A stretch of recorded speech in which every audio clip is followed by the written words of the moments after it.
Ciao a tutti, bentornati sul mio canale, benvenuti in questo nuovo video. Oggi parliamo di un NDE particolare, un NDE di cui vi ho parlato spesso e di cui mi faceva piacere entrare all'interno di questo NDE. Un NDE di cui non c'è molto da raccontare, ma c'è un fatto, una prova empirica che esiste, un ove veramente eccezionale, ed è l'NDE della scarpa sul davanzale.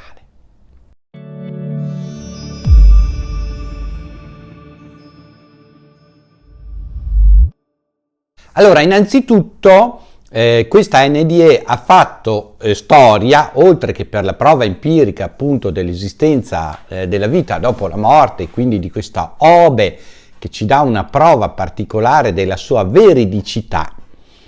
E scusate gli occhiali, ma gli altri sono praticamente andati e sto aspettando gli occhiali nuovi, quindi ho messo quelli che ho, sono un po' grossi, quindi abbiate pazienza.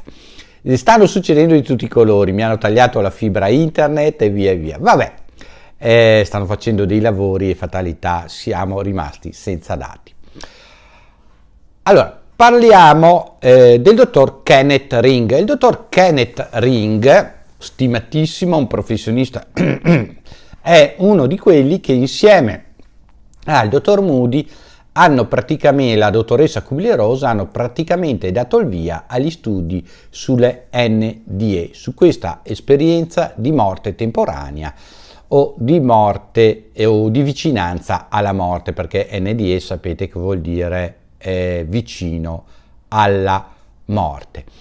Cosa succede? Che il dottor Kenneth Ring ha pubblicato un documento sul Journal of Near Death Studies, cioè sul giornale proprio dedicato negli Stati Uniti agli studi sull'NDE, nell'estate del 1993, ed è forse uno dei casi che è diventato più famoso attraverso questo giornale, ma attraverso tutte le pubblicazioni che riguardano l'NDE, della storia degli studi sull'NDE, ed è il caso di Maria, questo è il suo vero nome, non si dice il cognome per la privacy.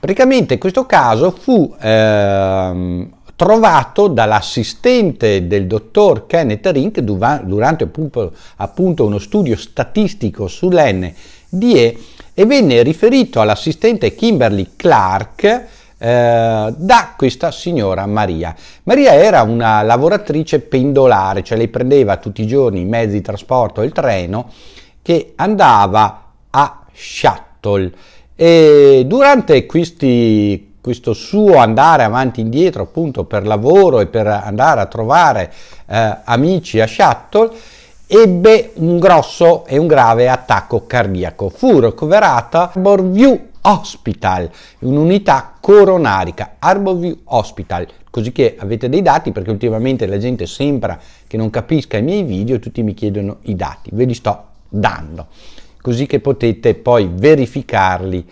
online. E in un'unità appunto coronarica.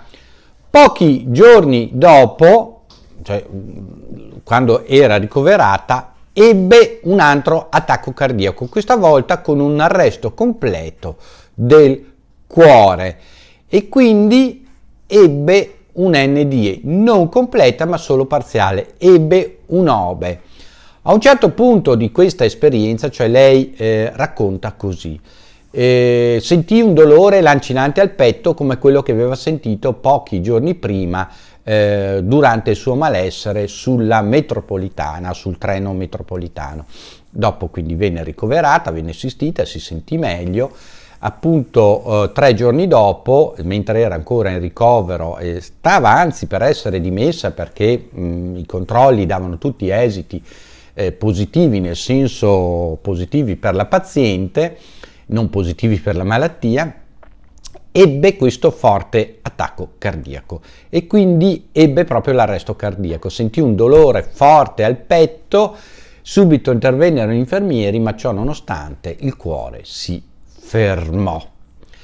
Lei si sentì proiettata fuori dal corpo, improvvisamente si vide galleggiare nella stanza, vedeva gli operatori sanitari che iniziavano a intervenire sul suo corpo, a somministrarle dei farmaci, a farle la rianimazione cardiopolmonare, si chiama BLS in termine moderno, e improvvisamente si sentì proiettata fuori dalla stanza, si ritrovò nell'agitazione, nella confusione di cercare di capire. Lei dice che non si sentiva agitata nel senso impaurita o spaventata, ma voleva capire cosa stava succedendo, non riusciva a capire cosa stava succedendo. In questo parapiglia di cercare di guardare, di spostarsi, non capiva come riusciva a spostarsi, se riusciva a spostarsi bene, eccetera, si ritrovò fuori dalla finestra, fuori dall'ospedale, a volteggiare intorno all'edificio, al grande edificio dell'ospedale. A un certo punto vide, e questo è un racconto che io uso spesso, vide su una sporgenza, non è un vero e proprio davanzale. Voi avete presente che a volte le case hanno questi cornicioni, no? Magari tra un piano e l'altro c'è un cornicione di distacco che è un abbellimento, che è una struttura dove passano a volte dei cavi. Ecco, c'era uno di questi cornicioni sul quale c'era appoggiata una scarpa da tennis, una scarpa da ginnastica. Riuscì a individuare il modello di scarpa, dove era consumata, il tipo di lacci, in che posizione era, tutta una serie di cose, di caratteristiche che era impossibile vedere dal tetto ipoteticamente dell'ospedale, così per capirci se era un imbroglio o meno, ma che uno avrebbe dovuto prendere la scarpa in mano per riuscire a vedere a 360 gradi intorno alla scarpa tutte le sue caratteristiche, il degrado della suola, il consumo, eccetera, eccetera, eccetera.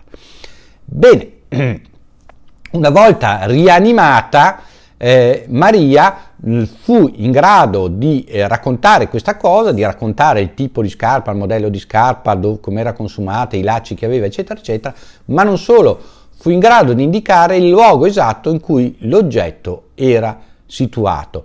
Nonostante però le indicazioni di Maria, fecero molta fatica a trovare questa scarpa, perché dalle finestre degli uffici, era una scarpa di una dottoressa che appunto quando si metteva i zoccoli da lavoro, sapete, gli zoccoli ospedalieri o le ciabatte ospedaliere, chiamatele come volete, da lavoro, le appoggiava fuori sul davanzale perché si arieggiassero, e una di queste era caduta qualche tempo prima e non era più stata ritrovata perché guardando giù dalla finestra non si vedeva. Probabilmente il vento l'aveva spazzata da un'altra parte ed era andata a finire, anche qua per uno strano caso, su questa sporgenza, su questo cornicione. Era impossibile vederla sia dal terrazzo tetto dell'ospedale sia dalle finestre, perché restava al di là dell'angolo dell'ospedale, una zona cieca, una zona morta.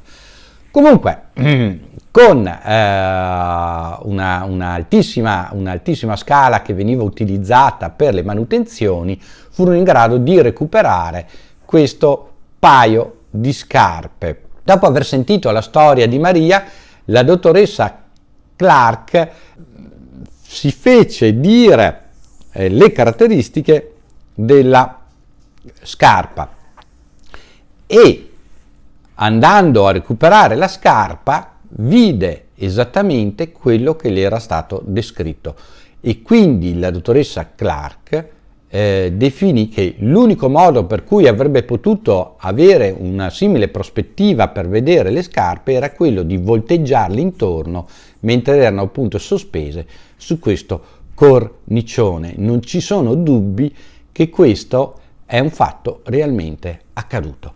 Questo dovette ammettere con se stessa e con tutti la dottoressa Clark dopo aver verificato questa cosa.